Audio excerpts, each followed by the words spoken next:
sit down and be quiet. Thank you, Lawrence. So I'm the end. I like ends. They're much more kind of convenient than beginnings, to be honest. It's all right if I don't use the amplification. I'm perfectly hearable. Yep. I think we can move closer if we can't hear. Yeah, you could. Just a quick word about myself. Just coming up to start third year of PhD research as practice, fine art. My background is visual artist. I've been working internationally for about 10 years, 12 years. Exhibitions, residencies, site-specific work, all that sort of thing. And the focus of the PhD here, which is kind of evident in the work that I've done for the City as a Thinking Machine, is just looking at discourses and representations of the public. And when I say representations of the public, I don't mean it in just in the sense, the political sense, the idea of democratic representation, but also in an aesthetic sense or in a discursive sense as well. I don't expect what I'm going to say to make sense. I'm just going to distance myself from that possibility of making sense. It's not going to make nonsense. I'm not going to be speaking nonsense, but I'm not aware that this is a lecture theatre and this is where people generally stand up and communicate or provide something that can be taken away and in a sense instrumentalized, or what they're saying is already instrumental. So I don't want to occupy that position. So it's a series of short texts that do have a kind of thread that binds and holds them together. So I'll just give a bit of context about how this series of texts developed. Upstairs in the Land Gallery on the far wall is a series of A4 sheets which are all stuck to the wall and layered up, so all like this. And that was a starting point for a series of, not walks, but for a series of periods of me spending time along a particular pedestrian route, which I'll need to go back to here again to show you.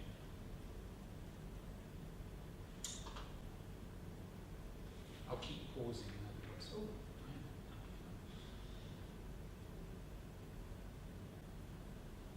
that's the point.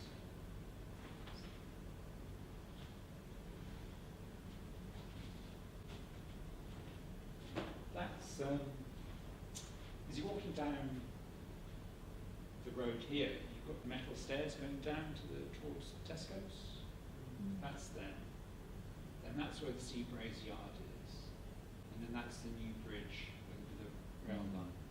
So over 2 months, I was kind of examining that route in that space, kind of photographing it, spending time in it, just responding to it, and using that as a kind of a volume in which to situate set thoughts, set observations and speculations about space, about the notion of architecture, about social practices. So it's kind of spread very widely my interest.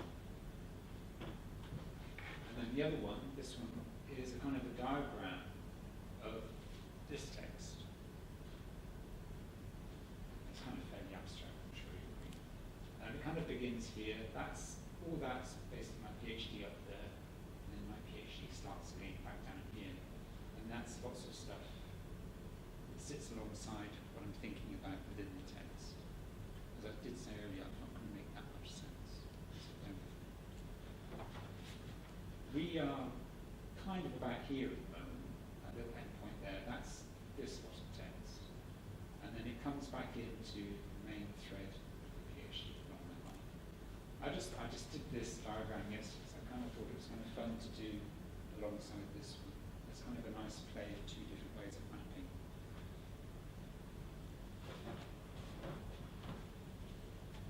Close that down.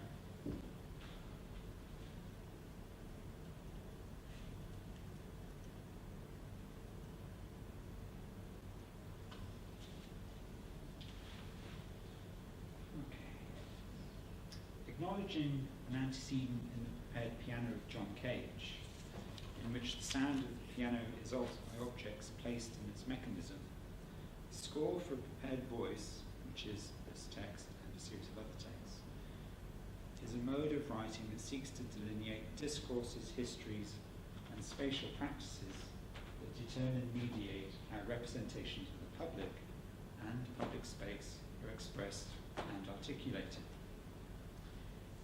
In distinction to Cage's prepared piano, score for a prepared voice moves backwards from what is expressed in an effort to untangle and remove the different political philosophies, architectural contexts, and social practices that inflect and modulate the public and public space.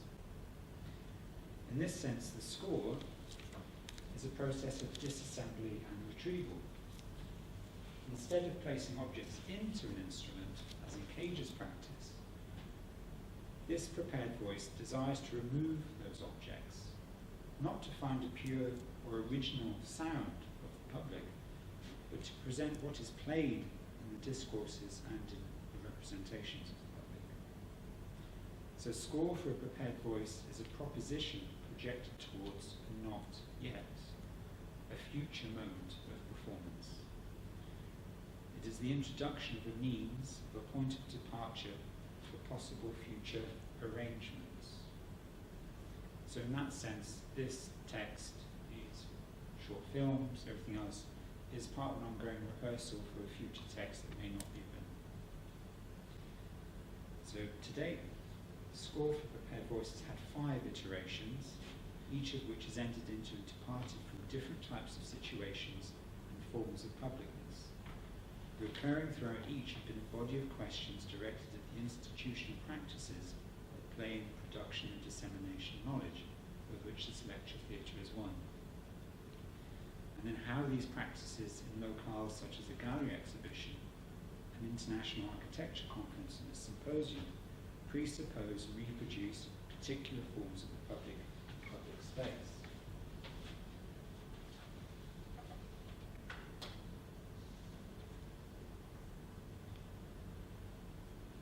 The contemporary city is never fully here.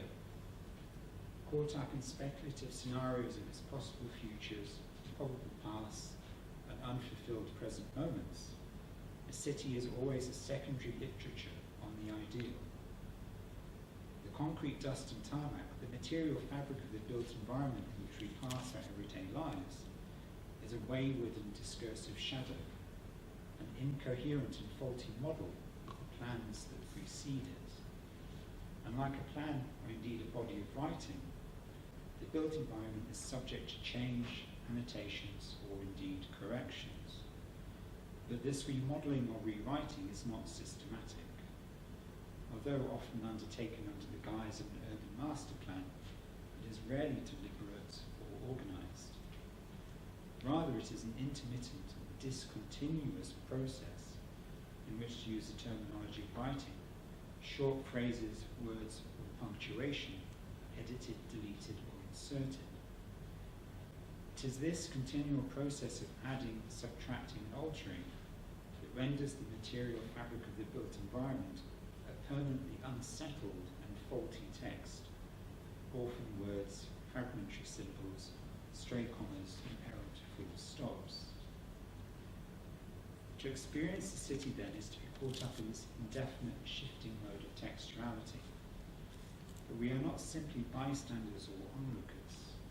We are implicit in this perpetually unresolved condition. Each moment we pass in a city, and with every trajectory we score across its page, we are individually and collectively engaged in an act of paraphrasis, continuous restating that gives concrete presence to what lingers ephemerally in the immediate materialities of the city. But this act of paraphrasis is not a free-for-all. A city is never a blank page.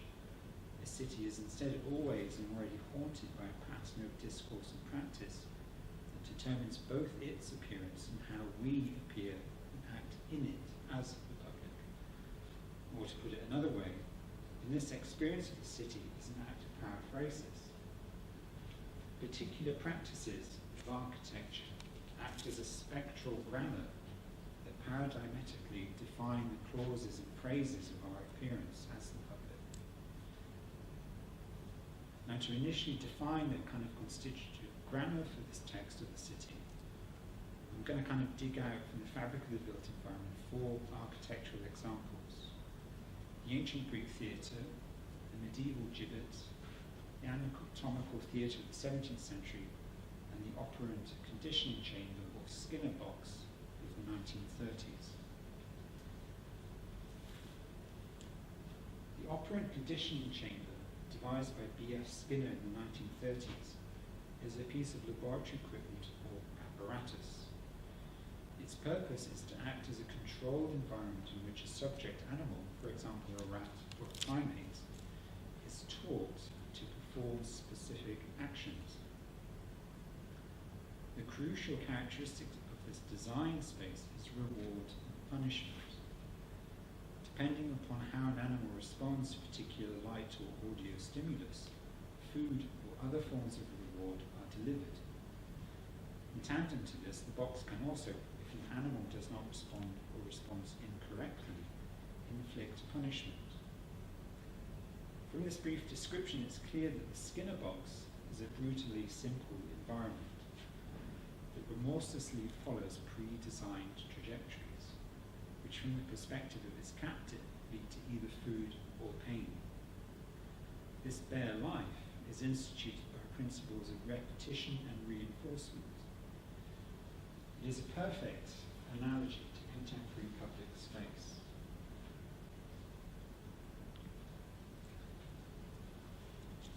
Suspended in a tree, nailed to a cross, or encased in an iron cage, the corpse of a criminal has, since antiquity, been a public spectacle. In tandem with religious rituals and ceremonies of state, the display of the condemned has always been a crucial rhetorical medium that aided and abetted public expressions of power.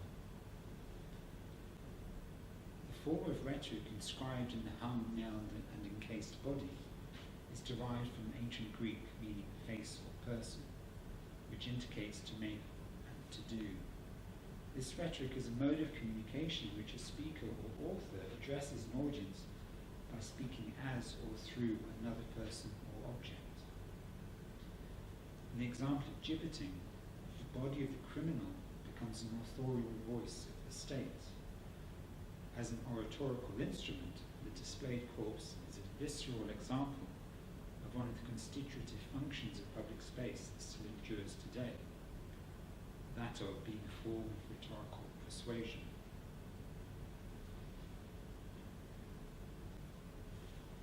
Prior to the establishment of anatomical theatres, the inside of the human body was rarely seen. Only on the battlefield and in the torture chamber was the body opened to view. But in these circumstances, the broken body of the soldier or victim of interrogation was not conducive to the production of scholarly knowledge. The body does not confess its inner secrets under the blunt force of knife or musket shot. A less passionate hand is required to unveil its truth. The torture chamber in the battlefield, places scored by pain and suffering, and often either remote or hidden from public view, was superseded in the late 16th century by the anatomical theatre.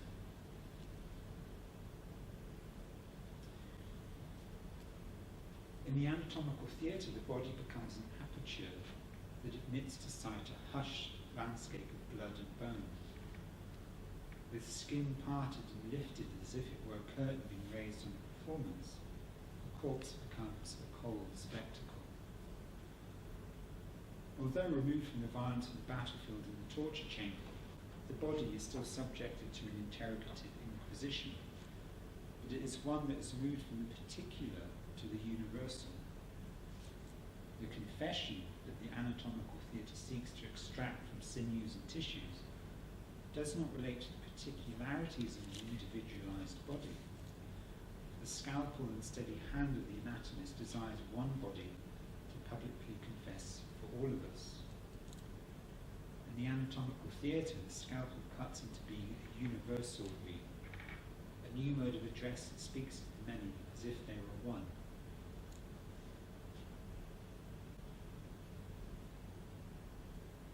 what is the panopticon if not a theatre?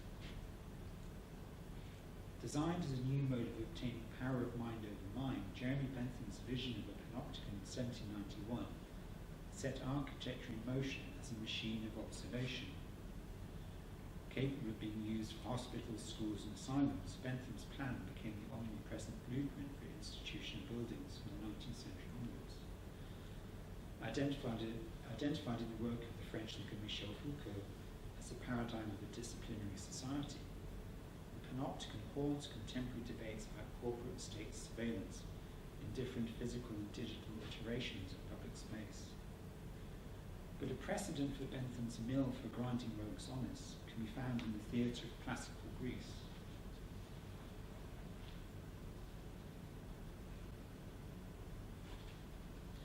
In the Greek theatre, the audience sits in the theatron, the watching place. In a reversal of Bentham's panopticon, the overseer is an audience of citizens that instead of watching prisoners perform the penal code, witness actors in a chorus perform tragedies, comedies, and satirical dramas. These three forms embodied and affirmed the myths, ethics, and histories that constituted ancient Greek and specifically Athenian culture. In this sense, the Greek theatre was a rival to the agora as a central institution in their civic and public life. Although the agora, which means gathering place or assembly, is commonly situated as the political hub of Greek life, it was also the central market or commercial area of the city. From the perspective of contemporary capitalist society, the focus on the agora is a productive one, as it validates and legitimizes current forms of representative democracy, which have commercial activity as their defining motif. But it is the Greek theatre and its pivotal reversal in the work of Bentham that lays bare what actually underscores contemporary politics and public space. The half circle of the Greek theatron frames an abstracted and codified space in which myths, ethics, and histories are subjected to practices of representation and mediation. Under scripted acts, an image of an idealized society is performed and seen. The relationship of the citizen spectator to the spectacle is one of affective affirmation. With Bentham's panopticon, this relationship is reversed. The citizen spectator becomes the spectacle that is watched. In the Greek theatron, the role of the citizen is to witness. In the panopticon, the citizen becomes a performed subject. In the former, the citizen is an anonymous individual positioned on the edge of the performance. In the latter, they become named and one of the subjects, held captive in an ordered and disciplined, idealized image of a society. It is that last sense that underwrites contemporary public space. Yet it is not only with Bentham's architecture that the state in the closing decades of the 18th century sought to make its citizens visible. Language also provided a crucial practice for identifying the constituents of the state. In 1794, a member of the National Convention of the French Revolution stated that for a free people, the tongue must be one and the same for everyone. These words are echoed in the central document of the revolution, the report on the necessity and means to annihilate the patois and to universalize the use of the French language. In the construction of a new state, the revolutionaries in Paris understood that the language of the mechanisms of state and that spoken by citizens must be the same. Only by speaking one language could the French become one people and thus one nation. In this sense, language became a tool for cohering what are profoundly different regions and cultures, in which, and I quote, people often find it hard to understand what someone from the next parish is saying. To understand the letter of the law, a universal tongue is critical.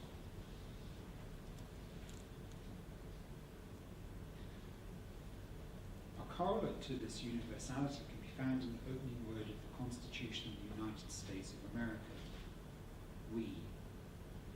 This first-person plural pronoun, meaning I and another or others, is the prime act of political representation.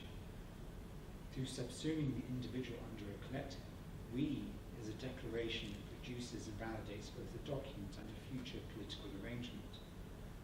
But underpinning this we is the implicit assumption that its constituents are legible and visible, that they are present.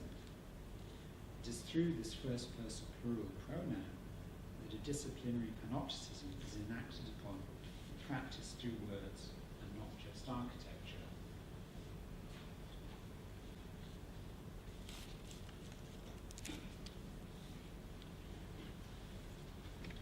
A recurring aspect of the School for Prepared Voice over the last 2 months has been taking or making photographs of the city. Now, these images have served many roles, from being a productive visual record of what was seen, to acting as notes sketching the initial appearance of possible future thoughts, which, to paraphrase Gaston Bachelard, inhabit the city like honey in a hive. Each photograph taken since the start of the school marks the choice to make an image, to record a specific moment. They don't represent what is seen, rather they generate time, an addendum to materiality. But this time never passes. It is a moment that only happens in the technical acknowledgement of its absence which the photograph holds.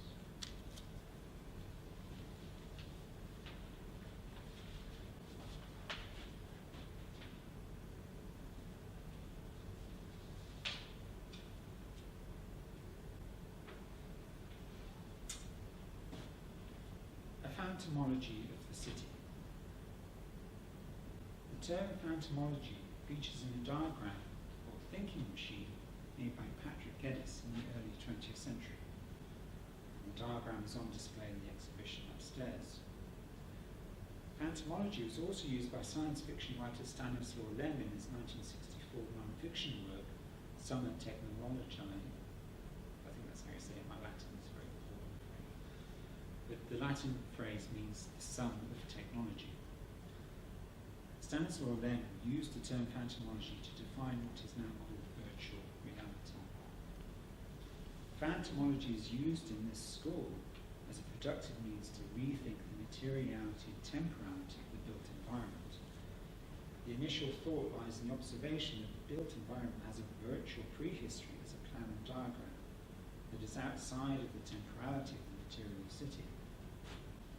What is encountered by ourselves in the built environment is the ghost of this virtual prehistory.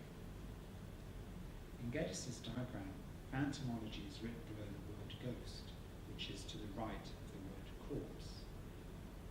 From this particular arrangement, and with Lem's use of the term to denote virtual reality in mind, a phantomology of the city imagines the material fabric of the city as the corpse of a ghost. Below phantomology, Geddes has written phantasmography, which could mean the writing or representation of ghosts. In the thought I just outlined on phantomology of the city, it follows then that this text is a practice of writing that describes what becomes of a ghost when the virtual plan rewrites or reorders the materiality of the built environment. Echoing the anatomy lesson by Rembrandt, this practice of writing is a dissection, an act of cutting open. But unlike Rembrandt's painting with theatrical anatomical instruction, what is sought here is not knowledge of the inner workings of a once living being.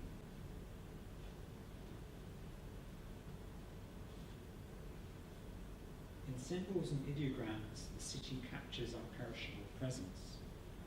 Stenciled and sprayed on tarmac, concrete and glass, the city spells out a grammar of ourselves, an ambient incantation that discreetly choreographs where we stand and what we think of doing.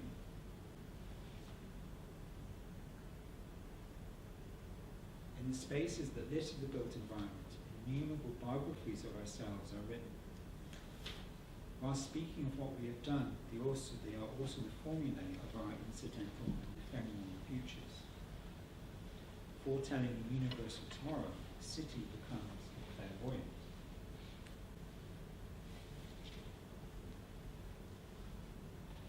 Omnipresent in its tarmac, concrete and glass, the built environment of the contemporary city is a quintessential medium of the everyday. In the language of the 19th century parlour seance, medium refers to the individual that opens a channel or acts as a bridge to those who can no longer be present, the departed. But if urban space is thought of as a medium, then who are the departed that it seeks to return to presence?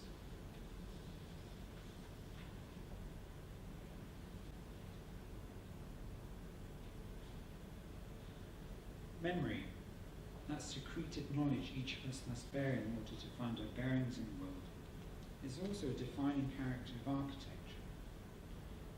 Exuding déjà vu, architecture repeats ad infinitum the memory of the body. Determined by the scale, physical needs and economic organisation of the human body, the repetitiveness of the contemporary built environment conjures a strange zone characterised by familiar unfamiliarity and unfamiliar familiarity. Caught uneasily between these two states, memory falls into reading the built environment as a montage of generic types. This endlessly familiar, unfamiliar sequence of spaces, only small incidental details enable memory to grasp the world in its material actuality.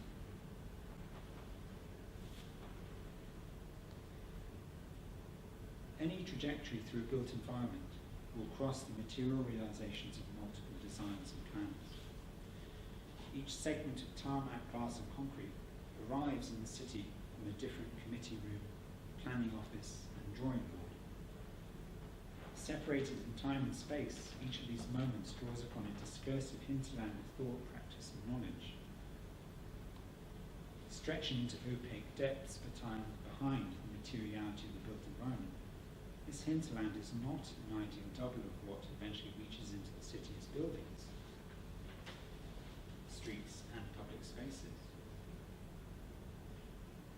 It is instead the productive abyss that endlessly refracts what is here.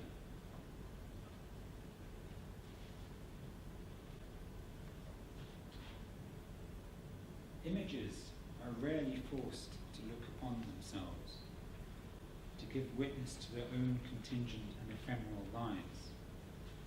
But urban CCTV sets in motion an optical Mobius strip.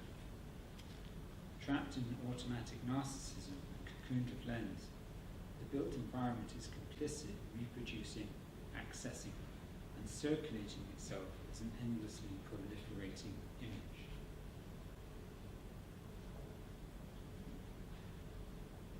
If the city is a fictional character, it is Thomas Jerome Newton. With a ceaseless CCTV gaze, the contemporary city continuously replays a pivotal scene in Nicholas Roeg's film The Man Who Fell to Earth. Sitting in a cheap chair and drinking, Thomas Jerome Newton, played by David Bowie, is transfixed by the flickering light of multiple television screens. In 1976, when the film was released, the cinematic image fulfilled a now unrealizable fantasy, the possibility of watching simultaneously everything that was on air. This desire to watch everything broadcast answered a despotic hunger of the gaze to capture all that was being seen by others. 40 years later, this particular fantasy of seeing is defunct, made obsolete by an accelerated proliferation of channels, contents, and online streaming. Yet this desire haunts the built-in CCTV gaze of the contemporary city.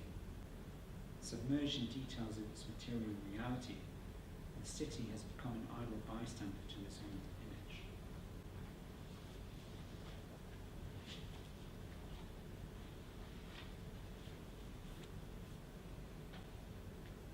Morning, noon, and night, the spaces of the city function as optical chambers.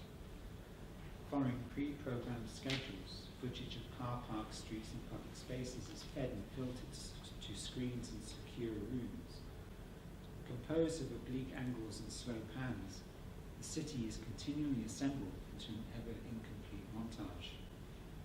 But this visual reservoir of the city is never witnessed in its totality. Only brief snapshots are caught and momentarily observed.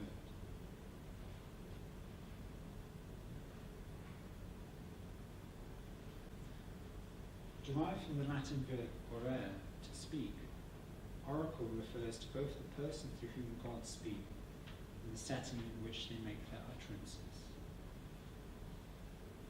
Aperture comes from the Latin apere, which means to open. Speaking is an act of revealing and opening up to others in the medium of language. To speak is to become public, to be heard by others. But this public revealing requires an opening, an aperture. For the embodied subject, this aperture is the mouth. Mouth, as a word, has always been used to describe a plurality of openings. For instance, it can mean a door, the mouth of a river, a bottle, or a cave.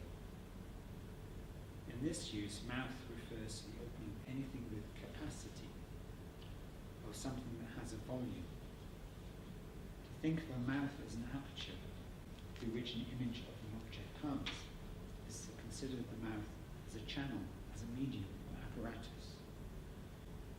In this arrangement of terms and their etymologies, mouth, aperture, and oracle suggests an oblique image of the city.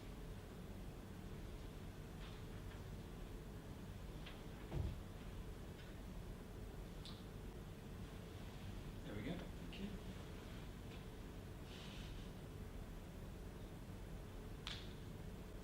Thank you.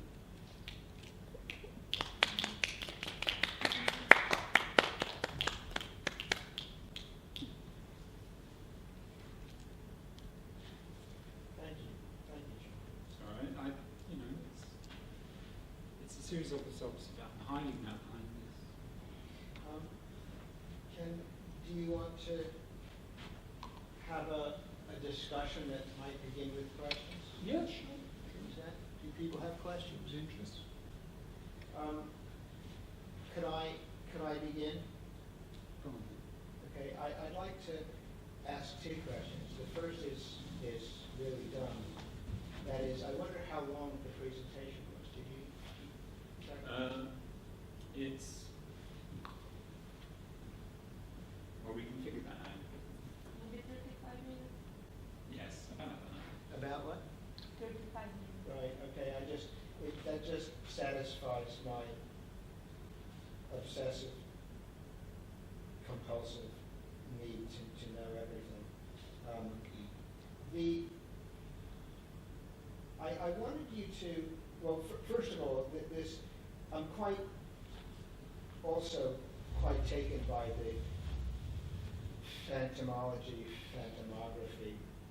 sketch note of Geddes's, and just to add a kind of another fact about it, I've always thought that drawing, that thinking machine note, was kind of vaguely Hegelian because it has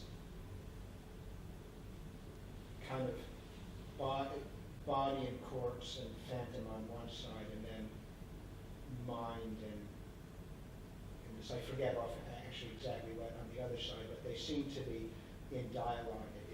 It's body and mind on one hand and phantom and corpse on the other. Okay, so there's something in dialogue there. It seems that he wants to synthesize them and sublimate them as progress at the bottom, which just seemed in a very schematic way to be Hegelian.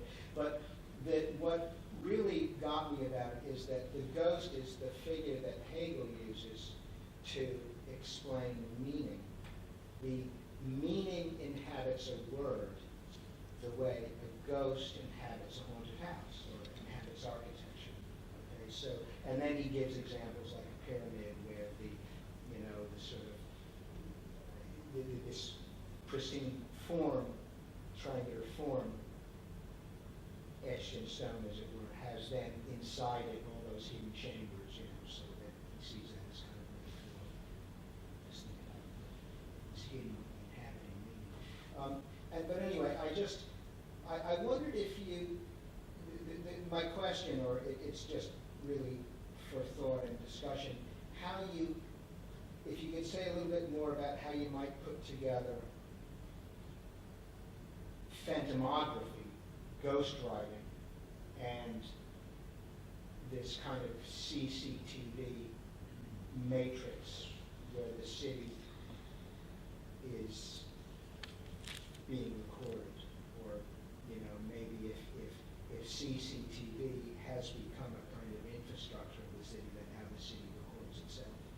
And I wonder if there's any, I think there is. I think that's a nice point, because one of the things that really grabs me about CCTV is, particularly now, say in London, and London, as we all know, is one of the most heavily, what's the right word for it, CCTV'd, that's a verb. CCTV cities in the world. So you're left with the idea that, okay, the city is almost transparent to itself, but you as a viewer can't actually experience that almost like total view of the city. So it's kind of thinking, when you think about ghosts, it's like, you know, you think you could see it, but I've never seen one. Has anyone seen a ghost? I don't think I've ever met anyone who's seen a ghost. So they are literally a phantom. You can't grasp them, they're not materially present. So again, I was kind of thinking there's a nice correlation between that and the idea of that totalized view of the city that CCTV creates as a possibility, yet we can never experience that or grasp that in the same way that we can never really experience or grasp the ghost, because it is a phantom, it's non-material. So I kind of think about that's a nice kind of play, that our technology creates this phantom city that we technically know is possible. We are just not materially capable of seeing it. That's why I kind of played with Thomas Jerome Newton, because that classic scene where he's just sat there, just like big banky TV screens, just getting really out of it, drinking. But we cannot grasp that image. But we know it's there. We know that it is technically possible. It's like if you think about Willem Flusser, when he was writing in the 80s, like, to the universe of technical images, that notion of the black box. It's like the city has that black box infrastructure hardwired into it now, which is CCTV, but we can't grasp its content. We can't even grasp its product, what it produces, i.e. that image. So I think the kind of notion of, well, Derrida's ontology, I think that kind of, you know, it's a bit dated now, but I think as a practice of thought, I think it's coming back quite relevant now to thinking about an image of the city. Because one of the things I'm really interested in, when we talk about image, it's we can think about single shots. Like, that's why I was talking about photography, because I could take infinite number of photographs of the city, but the image of the city is none of these individual shots. It's the accumulation of all of those that I cannot witness. So it's like the notion of the image has really moved beyond our possibility of us to ever see it. So again, it's become another phantom and a ghost. We know it's there, but we can't ever experience it. So everything for me about contemporary city is moving beyond our own physical embodied capabilities of accessing or comprehending. So we also, in that sense, have become a phantom to the city, because we can't fully experience it as it is now. It's always beyond us. So I think there's a really interesting body of thought in those sorts of observations. I think the thing with Geddes, like when I saw that particular drawing, it's just the words corpse, ghost. Yeah. I thought, oh, this is great. I love this, because you know, I was a goth when I was a teenager, so I love those words, but it provokes a whole set of very interesting sets of associations in the minds of thoughts. I think it's something kind of quite interesting. That does bring up really interesting questions about observation. I'm just thinking about that statement you made about us becoming phantoms within our own cities. But to whom are we visible and to whom are we invisible? Again, I think that's, I'm just thinking of Deleuze's concept of individual in post-scripted society's control, where he says that, familiar with the idea that we're constantly being reassembled and reprofiled, and we have infinite number of manifestations to the city and its infrastructures, whether that's like a Tesco club card or the face recognition software, etc. We're constantly being reconstructed. So questions of being visible or invisible are really, I think, those infrastructures, but then it's a different question being visible and invisible to other embodied subjects, which again I think is very, very difficult to think about, because there's so many different codes in between them, like what we choose to notice, etc. Like what we choose to Notice, who we choose to notice, how we choose to see, like when we're walking in public space. I mean, one thing that I've probably said to you before is that when I was in Canada, there was a Canadian artist there and said, I go outside to be private. Whereas it's kind of reversal of how it is in this kind of context, where public is always seen as being public, that kind of Greek sense of assembly of association with others. But in the kind of Canadian sense, people go out to be private because they can get away, whereas it's the private space that becomes public for them. meaning outside, meaning out into In the city, the city spaces. And I kind of agree with that, because I can walk down Perth Road in public because I'm fairly social. I very rarely see people that I know. And I kind of really value that experience. But again, it's these questions of how being visible and invisible to others are very difficult to negotiate.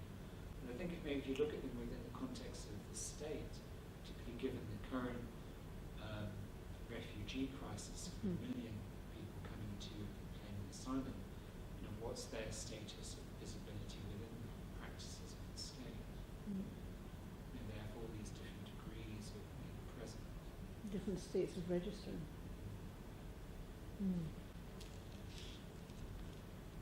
So I think in terms of visibility is so mutable and contingent. Yes.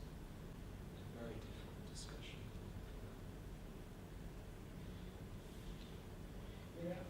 I think this,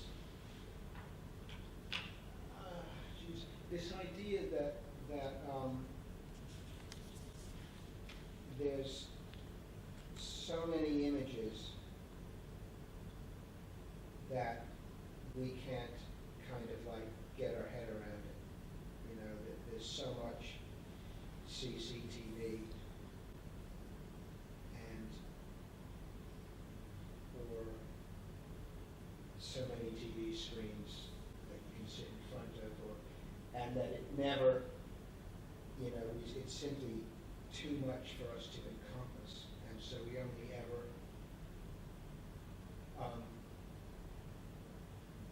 have a very fragmentary view of it. I'm on the one hand,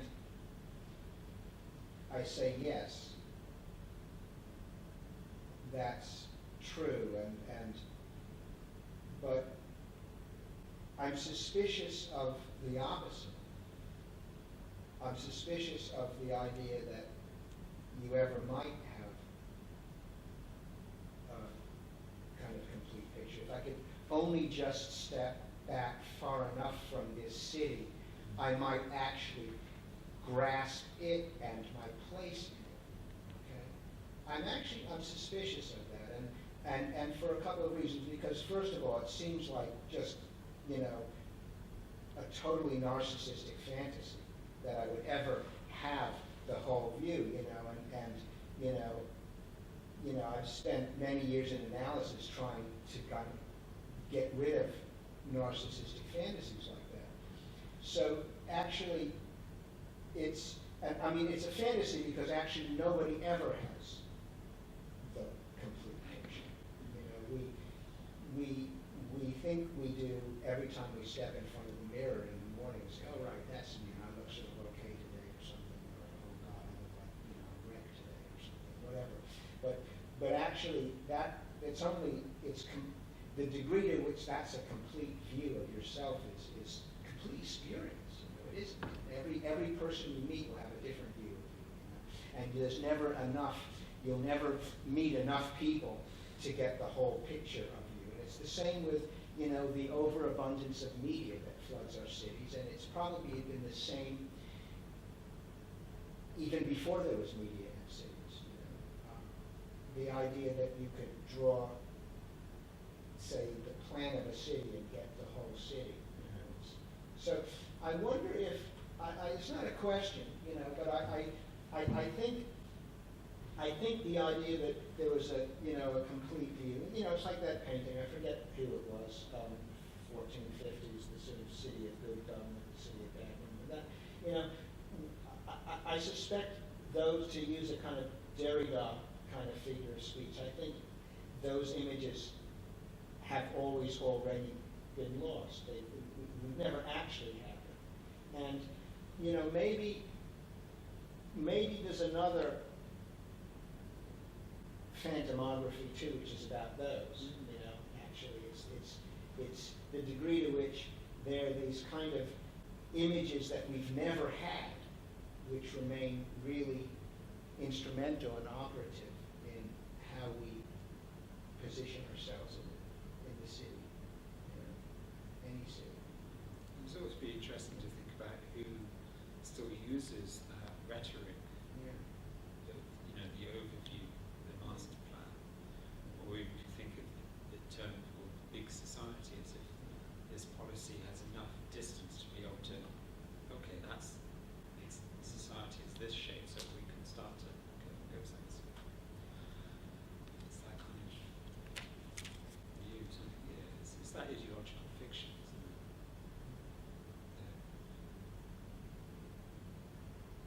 That's the thing I like about the absence of being able to grasp the big picture. What I enjoy about the possibility of me being able to grasp the big picture is that it always reminds me that no one's in control. Yes. Well, that was the other thing I wanted to say. Actually, it's a bloody good thing nobody can, that would be the totalitarian state. That's Big Brother and 1984, and that's the image of Versailles. That actually, from one point, see the whole world, and it worked for a garden, basically. Yeah, that's why it goes. Yeah. So, the garden. But yeah, so it's a bloody good thing. Yeah. I keep reminding myself that. Remember, John, no one's in charge. It's great. It's a lovely feeling. I like it. No one's in charge. No one's in charge. It's like I had a bit of an argument with a member of the public once. It wasn't really an argument. I was doing a performance in the car park, and it was a quiet day. The car park was pretty much empty. And so I'd organised what they call a tailgate party, where people turn up in their cars and put the thing down at the back and people sit on it and drink beer. And someone drove up and parked the car, and they parked it very neatly within the marked spaces. And I kind of said, why did you park in that way? Because there's no other vehicles near you. There's loads of space. You can just parked anyhow where you want to. And they couldn't kind of really explain why. They said, the lines are there, so I'll just follow them. So there's that kind of the kind of desire just to always, or the naturalized sense to follow those kind of prescribed orders, that which is a bigger view of how we should all behave within the thing called the car park. We park in this certain way. I was thinking, but it doesn't matter, so why do we still do it? It's the panoptic. But then they did get back in their car and re-parked it. Really swift. Yeah, at a nice angle across. I thought the answer much better. But it's kind of, for me, it's those little things, those little behaviours in the fabric of the city that are quite telling about how our behaviour with the city is naturalised in terms of the ideological way of following them. When actually it doesn't really matter.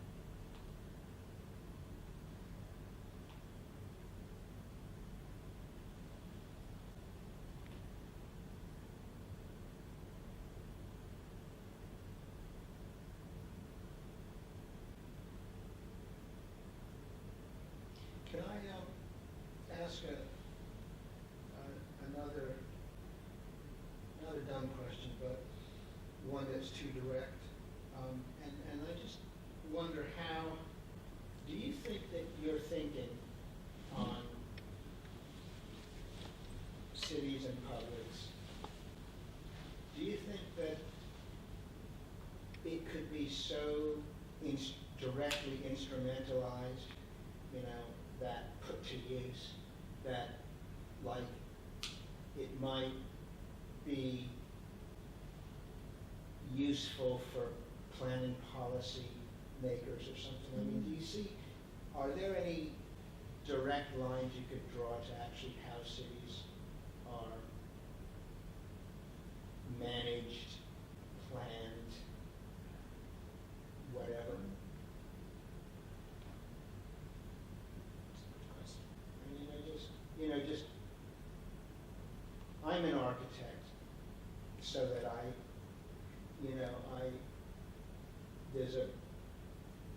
I'm almost ideologically committed to wanting that, to wanting to be able to say, well, actually, therefore, we could put this in place. I mean, maybe there are certain urban typologies that are more conducive to, or more conducive to what? I guess more conducive to revealing the fictions of this kind of ideal public or something. It's not something I really thought about how to put use in that sense. I mean, I'm already instrumentalizing the work because it turns into this. This is a use. But I don't know. I mean, for me, the kind of thinking on the city and the public that's still ongoing through this set of thoughts is kind of opened, or for me, redefined public space and public in a very brutal sense. It's this kind of series of practices largely deployed by state power or vested interest that seek to profile, manage, exploit. For me, it's all about public space. For me, as an architecture of exploitation. It uses rhetoric to persuade us to, in a sense, to cohabit with those sets of ideas that are expressed in that sort of structure. But as to how that set of thoughts could enter into how those spaces are designed or used or built, I'm not very sure if it could be. It's not that it's just too critical or too. I mean, I don't want to place these thoughts and all this stuff in a negative sense. I mean, but it's like this. Are we all familiar with this image? If you go down to where the big Tesco's on the riverfront is, and you go like a street up from that, there's like near the seagraves. There's a long wall of hoardings that people have used to make graffiti on. And for me, that's the kind of the best public art in Dundee. And I'm aware that Dundee has a very long public art program going back to the 70s.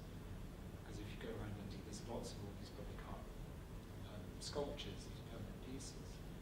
But I think that's, for me, that's far more of a kind of very useful and this will sound rather stupid, pragmatic expression of my own thinking. It's the adoption of found structures just that are kind of an arbitrary use for them. It's just that something's given an environment and it's reused, it's redeployed for another form. So,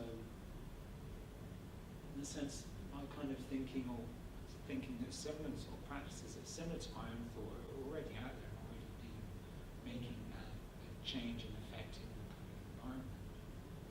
I'm just in a sense following the same groove as these people have, but it's within this sort of institution with a different set of references. For instance, the references on that is like at the moment they're drawing big seagulls and portraits of superheroes. I mean, that's a set of references to popular culture, blah, blah, blah, mid-20th century American comic books, etc.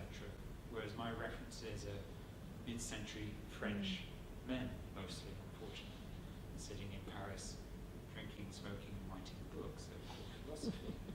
But it's the same practice in a sense. It's just different sets of references, different cultural points of reference. But it's still me as a subject appropriating, reusing something that's been given in the environment that I find myself in. So, I think that's as far as a use value of what I could go. I just said it's already been happening. If that makes any sense. Can I ask a question? Yeah. I really like one of your first slides, when you have on the right side like a map of you map the road, Oh yeah. and on the left side you have like imaginary diagram. Yeah. So can you tell us a bit more of the relation between, Yeah. Let me just. is that diagram actually reflect of your map route or? So you mean this one? Yeah. Well, kind of. I mean, How you create it, like those, it's a story, the cross is actually the story. It's like you have what is idea of that. yeah. Well, it's kind of. I mean, it started off with the one on the right, which is off a map online of the route from Perth Road down to the. Okay, you found the Yeah, I found the one on, and then yeah, found the one on the right, but then it kind of played off the fact that I was working with a piece called Score for a Prepared Voice. So score in the sense of the musical of the kind of lines and how you write music. And I thought there's a nice visual association between that map and the score. So I've had that in my mind a long time, and then with the one on the left, it was just saying, well, hang on, this, the text that I read out and what I've been doing the past 2 months has been a kind of detour in from a much broader text, which obviously is part of the PhD. But the reason I wanted to do this 2-month process, is because I wanted, in a sense, to depart from. That's a straight line now. That's my PhD. Going from there to there. So I wanted to kind of, in a sense, go like this from there. Because there's a set of material, a set of ideas I've got floating around that don't really come directly in to the narrative of the PhD. But I kind of wanted to start to move towards them. And that's what all of this is. This is like a big space of stuff that ends up with 14th century alchemists and kind of lots of weird stuff. But I kind of wanted to start to move towards that. And this process enabled me to do that. So I kind of thought, okay, it's nice in the sense just to map it. So each of these crosses is a different text or a different group of writings or a particular group of images. As I said at the start, that today's is here, is this one. But part of this does go straight towards like kind of very obscure sets of thoughts. But then it does return to this. I mean, if I go back to, it's kind of useful to think about how I use text to explain this. Because text, like today, it's a productive environment. Writing is I approach writing as a practice, as a studio practice. So it's never finished. That's why I use a lot of the word score and rehearsal. So it's, and as I said at the beginning, this is a not yet, something to come. But that future deferral will never arrive. Obviously, at some point, I have to go through, because of the institutional practices of knowledge production within this context, I have to submit the thing that's banned, or maybe not banned, I don't know. But I'm interested in resisting that also. I mean, that's what a text always does. A text generally starts with a capital letter and ends in a full stop. It's this long, straight linear line that goes through. You read from blah, blah, blah, blah, blah, oh, and then it's finished. But I kind of want to enter into that duration, in the sense of not leave that duration, just sort of continuous reading. So the text never finishes. So, but I just thought it's useful just to make this little detour. So that was good. And I thought, and I think of this as well, because this is a pedestrian route. And I can't drive a car, so I'm quite interested in pedestrian routes in terms of walking. I'm not particularly into like walking cities as that sort of practice. idea of walking is kind of a more itinerant process of movement. It's like if I want to walk around the space, there's practically innumerable ways I can walk around the space. Literally. Go up, down, whatever.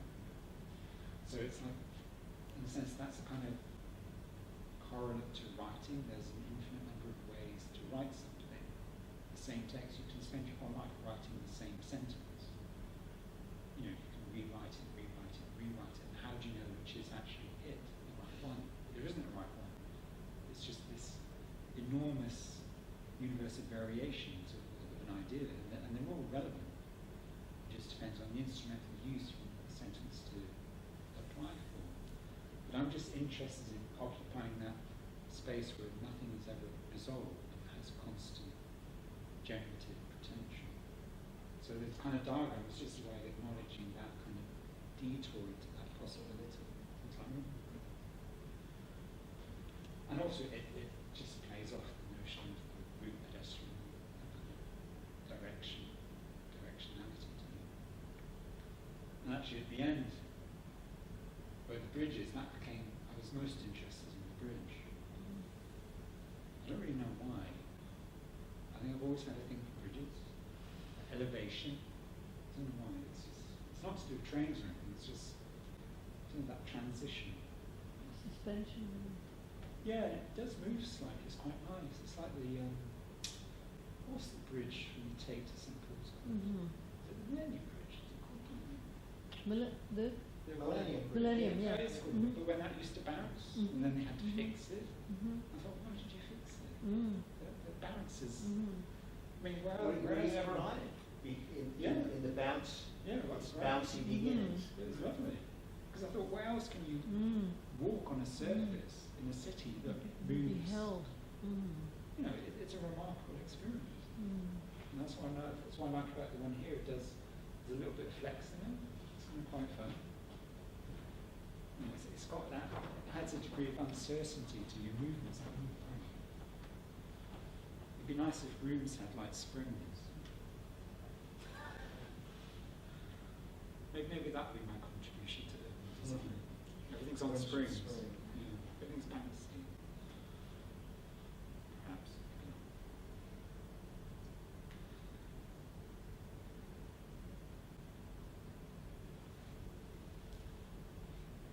I think I was quite excited by the riots in London a few years ago.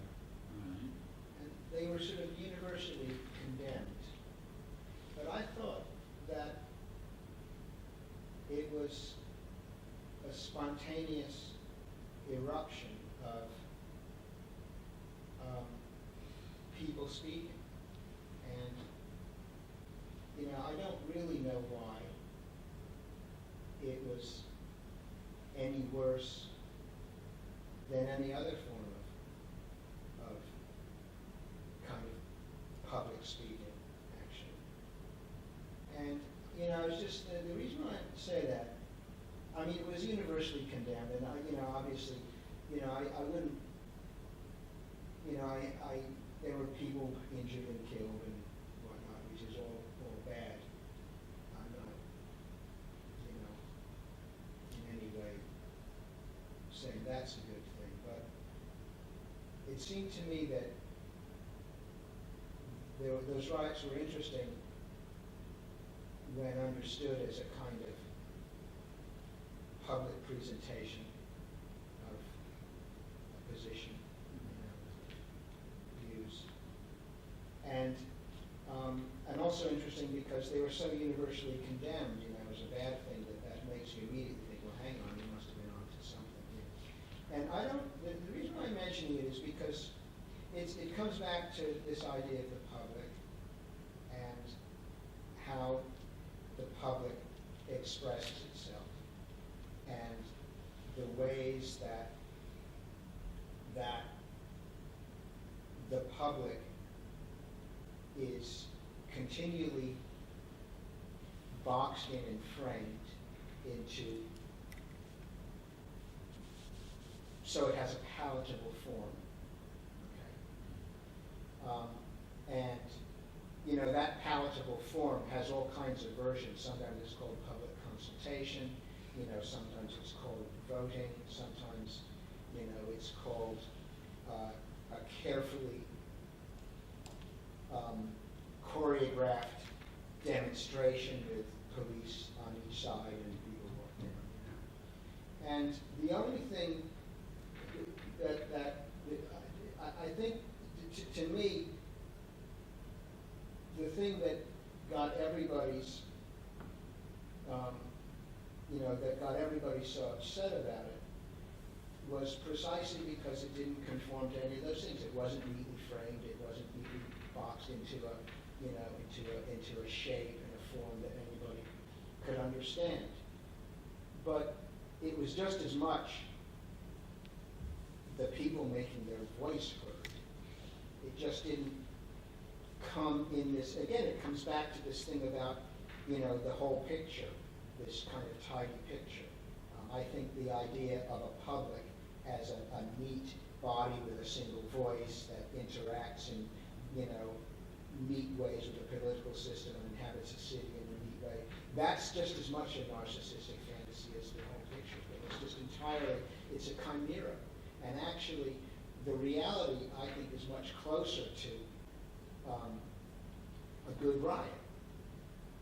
I mean, maybe that was extreme in its violence, but to me, that's the public. You know, that's actually the reality of a multitude. It's not, you know, whoever is addressed, that we, the, you know, the we of the people. I think that's a fantasy of the public, and I think the reality of the public is actually this kind of multitude. You know, it's something not necessarily volatile like that, but as, you know, like the riots, but as completely impossible to contain, you know, by any sort of categories or, you know, any good metaphors, any, you know, anything contained literally by police or contained just in conceptual ways. Kind of just, you know, it's like the Thai spit, when it talks about spittle, you know, just is it's kind of gaudy thing. It's not a shape, it's not nice, it's not anything, it's just what it is. I mean, there are many figures for it.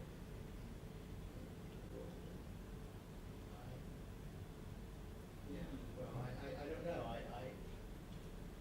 It seems that that's what's shadowing or behind these tiny images.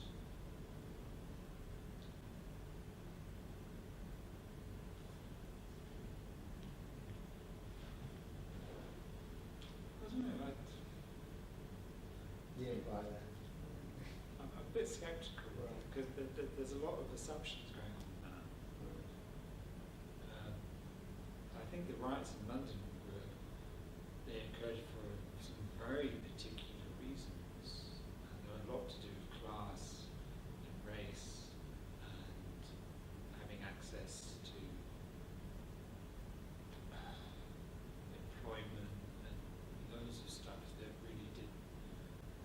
I think the riots are an extreme example of ordinary people under extreme pressure, and I think it's problematic to link that to a kind of thought of the multitude, because that immediately puts the multitude or the unrepresented into kind of negative.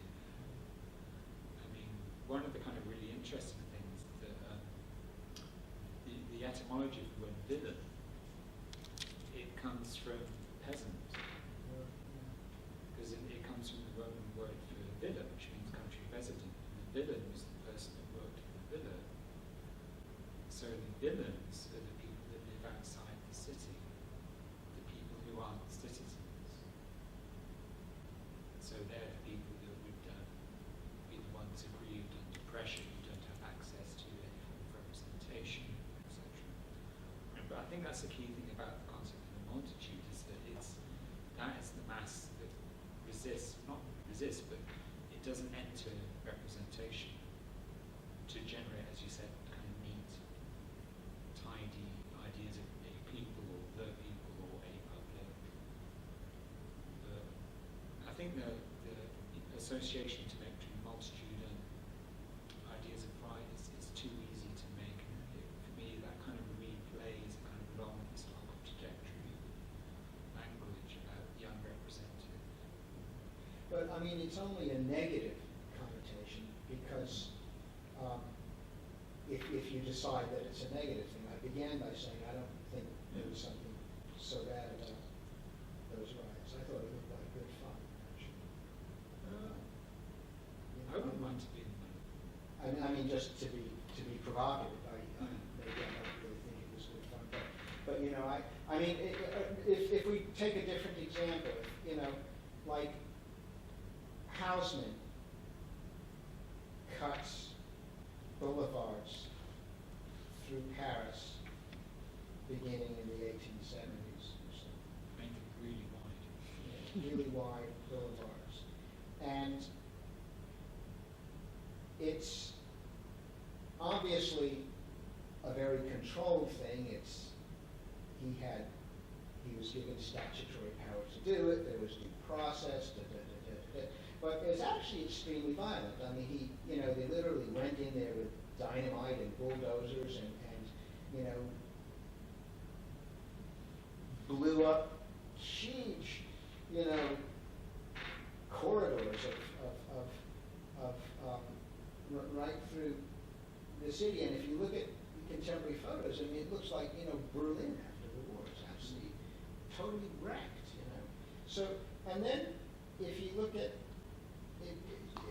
juxtapose that with images of like the Paris Commune in maybe 20 years earlier, in the 1840s, I think, you know, tearing up the cobbles to build, you know, barricades. Okay, why is tearing up the cobbles to build barricades any more kind of reprehensible than cutting, you know, than demolishing buildings to make modern Paris? Well, it's not. It's just that one of them had a state paragon. Okay, but my point is, I think that the difference is that one of them, the Haussmann version, conforms to a certain image of what a public is and what a public space is, and how you make public space in the name of the public. Okay, and the other, the Paris Commune, which is also using Paris as its raw material, you know what I mean, you know, as a palette for public expression, is somehow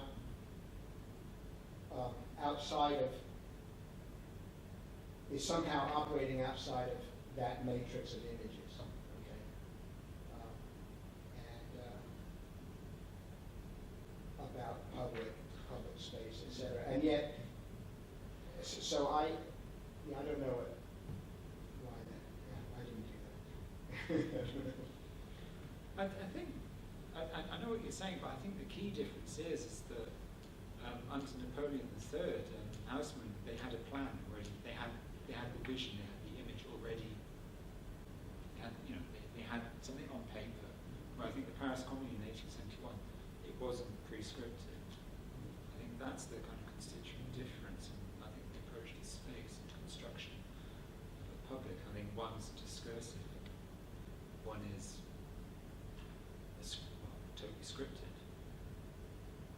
Okay, but where's the score for the prepared voice though in both of those? You know, well, I think for Haussmann, the script was just the desire to prevent insurrection in the street. That's why they built the streets so wide, so it's a lot harder to build a barricade because they're so wide. But I think for the Paris Commune, their script was 1789, the French Revolution. So I think they both had scripts, they both had a prepared voice, but they're coming from obviously two very different directions. And obviously one had hold of the levers of also the resources and logistics that come with that. I mean, that's why the cobblestone is, you know, unfortunately none of the Paris Commune could drive JCBs. If they had, they would have been much more successful.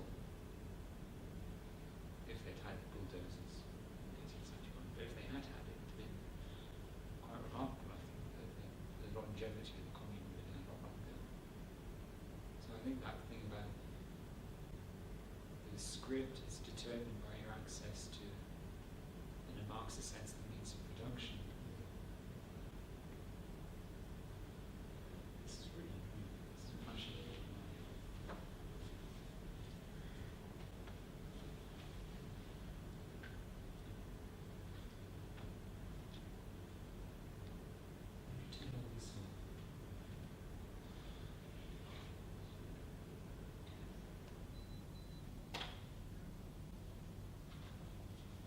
I've turned the lights off and the lights come out.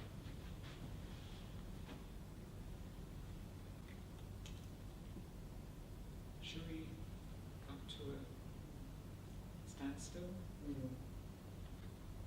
I mean, I am at the end. Thank you. Any last words? Now or forever. Hold your peace. Say it now, or just, you know, write an email or tweet.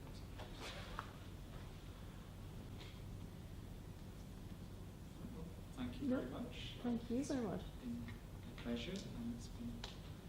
Thank you for giving me the opportunity to talk and for the questions as well. So it's good. Enjoyable. Thank you. It's always got to be fun for me. Yeah. Thank you. Thanks.